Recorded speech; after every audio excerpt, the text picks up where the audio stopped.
اليوم جينا نتغدى يم كباب اربيل حبايبي. ندخل وبعدين نوريكم شو راح نطلب اكل.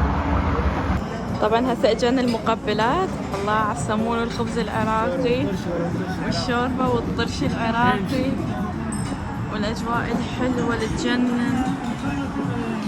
من يجي الاكل نصور لكم من البقيه. هسه خلينا نروح نشرب الشوربه مالتنا قبل لا تبرد ونرجع لكم.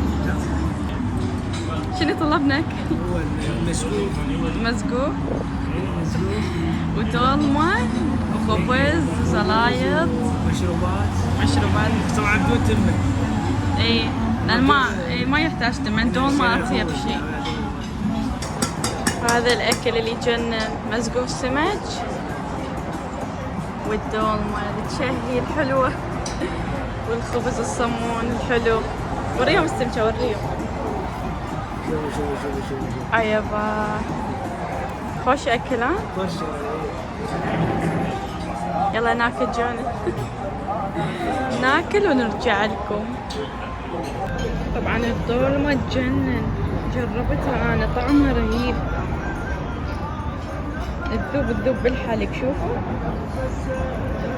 موع شو رايك بيه؟ شيخ طعمه طيب حلوة.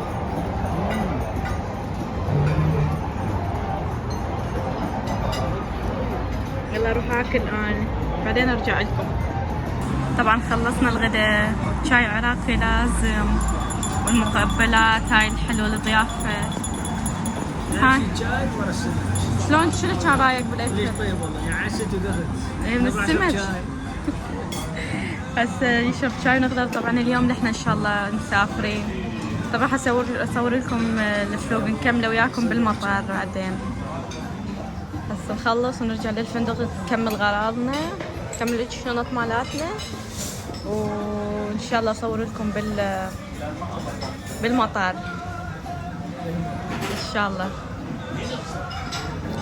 تفضلوا ويانا تفضلوا. طبعا ايش رايك بعد الاكل؟ طبعا ايش رايك بالاكل؟ طيب ها؟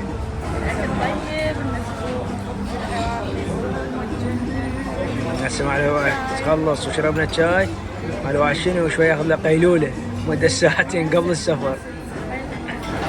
ايه الاكل يوم يتعب والله. ايه نفس سمك. ان شاء الله اليوم نسافر راجعين لهولندا. خايفين نشوف هاي الدوري كلش والله. مشتاقين له. طبعا خلصنا اكل، طلعنا هسه شوي نتمشى. قلنا شوي نتمشى نودع دبي، نودع يا شوفوا شلون لا ابويا متحمس.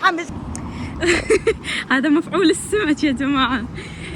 نودع دبي الحلوة. هنا حبايبي وصلنا هولندا. نسيت اصور لكم، ما كان عندي وقت ولا فرغت اصور لكم الجنط والتجهيزات مالاتي. بس شوف هنا ردة فعل حيدوري من شاف ابوه. كلش خطية كان مشتاق لابوه، مشتاق لي طبعا، بس هو كلش متعلق بابوه. الحمد لله وصلنا بالسلامة وتعبانين حيل، كلش تعبانين. نوصل للبيت نرتاح ورا هالتعب، وإن شاء الله نرجع لكم في فيديو عن قريب. ترقبوا، لا تنسون تشتركون بالقناة وتفعلون الجرس حتى يوصلكم كل شي جديد أول بأول. أحبكم وايد.